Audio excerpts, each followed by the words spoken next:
मित्रमंडळींनो नमस्कार. तर आपल्या चॅनेलवर नवीन असाल तर लवकर आपल्या चॅनलचे 1000 सबस्क्रायबर होण्यासाठी आपल्या चॅनलला सबस्क्राईब करा. तर चला बघूया आजच्या भागात नक्की काय घडलं आहे. तर आता इकडं जी राणी आहे, राणी आता सगळ्यांना घेऊन जायचं असतं त्यांना तिकडे. तर इकडं आता जो इंद्र आहे तो राणीचा हात हातात घेतो आणि दोघे जण त्या अंधारात खूप रडत राहतात. राणी इंद्र जवळ येतात आणि एकमेकांसोबत बोलत राहतात. इंद्र म्हणत असतो, राणी खरंच तू जे आमच्यासाठी करते ना ते दुसरं कुणीच नाही करू शकत. तर राणी म्हणते की इंद्र सर, तुमच्यासाठी नाही तर आपल्या घरासाठी करते मी हे सगळं. तर आता इंद्र म्हणतो की हो राणी, पण खरंच तू खूप काय काय आमच्यासाठी सहन करते हा. आपण हा डिसिजन घेतलाय राणी, पण हे बघ, तुला घरात जरी मला हे सगळं सक्सेस नाही झालं आणि तुला कोणी स्वीकारलं नाही ना, तरी पण मी तुला स्वीकारेल. तुला मी माझी बायको म्हणून कायम स्वीकारेल, असं इंद्र राणीला म्हणत असतो. आणि आता राणी म्हणते की हो इंद्र सर. आणि आता इकडं सकाळी सकाळी ते आवरून महाडिकांच्या घरी यायला निघतात आणि ते घरी येतात. त्यांच्या दरवाजा वाजवतात बाहेर येऊन. आणि तेवढ्यात तिथे अजित पळत येतो. अजित दरवाजा उघडतो. अजित सगळ्यांना आवाज देतो, दादा, वहिनी, आई, बाबा, लवकर या. तर आता सगळे येतात. म्हणतात काय झालं, हे काय चाललंय आणि काय तुम्ही आलात का परत आमच्या दारामध्ये हात पसरायला, भीक मागायला. तर आता लगेच आबां ते म्हणतात काय बोलताय तुम्ही हे. राणी म्हणते आम्ही तुमच्या दारात भीक मागायला किंवा हात पसरायला नाही आलो. आम्ही ते कायसाठी आलो माहिती का. तर ते म्हणतात कशाला आलात तुम्ही इथे. तर आता लगेच राणी म्हणते आम्ही इथे, तुम्हाला कामगारांची गरज होती ना, कामवाले माणसं हवे होते ना, त्यासाठी कामवाले माणसं म्हणून आम्ही इथे आलो आहोत, असं बोलते. तर ते म्हणतात काय, कामवाले माणसं म्हणून. तर ते म्हणतात की हो, कामवाले माणसं म्हणून आम्ही तुमच्या इथे काम करायला आलो आहेत, असं म्हणतात. तर आता लगेच ते आता खूप आश्चर्य बघतात. सगळ्यांना खूप आनंद होतो. विक्रांत तर खूप हसायला लागतो.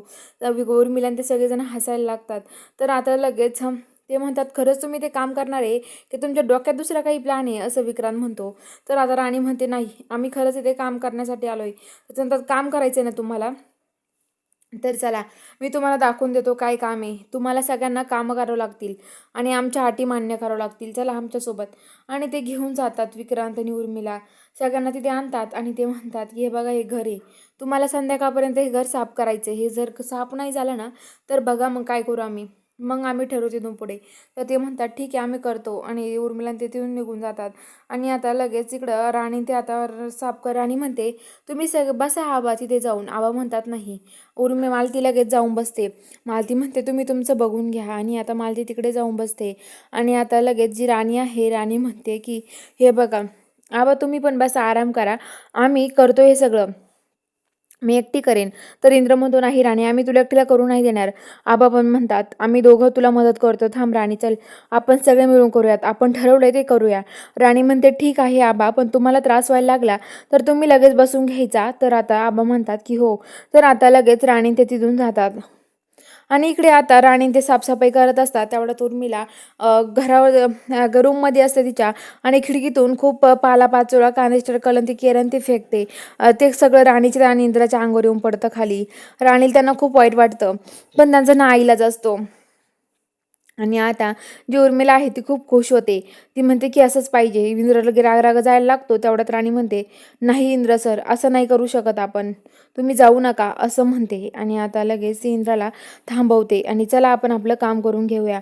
राणी, इंद्र आणि आबा हे तिघं मिळून आता काम करायला लागतात. आणि तिघे आता काम करत असतात.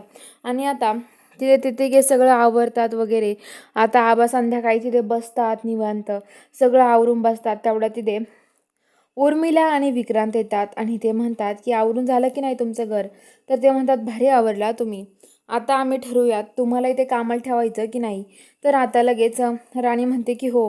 तर ते म्हणतात की तुम्हाला इथे कामाला राहण्यासाठी काही अटी मान्य करावं लागेल.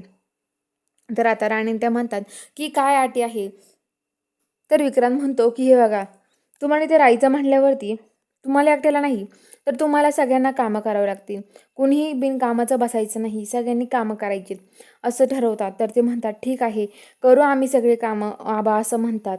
तर आता उर्मिला तर मालतीला तर खूप टेन्शन येतं. इकडं जो अजित आहे तो दारूच्या बॉटल म्हणजेच तो तिथे ड्रिंक घेऊन येतो आणि तो त्या यांच्याकडे देतो दादासाहेब महाडिकांना प्यायला म्हणतो धरा बाबा. तर ते म्हणतात बस ना आणि त्याला पण ग्लासात देतात ड्रिंक आणि तो ड्रिंक प्यायला लागतो. तेवढ्यात रत्नाकाकी येतात आणि ओरडतात. म्हणतात अजित काय करतोय तू हे कळतं का नाही तुला? अरे काही वळण नको लावून घेऊ. तर आता लगेच असं फालतू वळण काय लावतोय? तर आता तेवढ्यात लगेच दादासाहेब महाडिक म्हणतात की हे बघा काय फालतू नाही वाघासारखं जगायचं माणसानी असं काय ते आबासारखं फुसकं असं नाही जगायचं. तर आता मालती खूप चिडते रत्नाकाकी खूप चिडतात आणि त्याला तिथून ओढून नेतात. तर इकडं आता आबा आणि ते सगळेजण अटी मान्य करतात आणि तिथे राहायला लागतात. उर्मिला आणि विक्रांत तिथून निघून जातात. तर बघूया आता पुढील भागात काय ट्विस्ट असणार आहे बघायला चॅनलला सबस्क्राईब करा.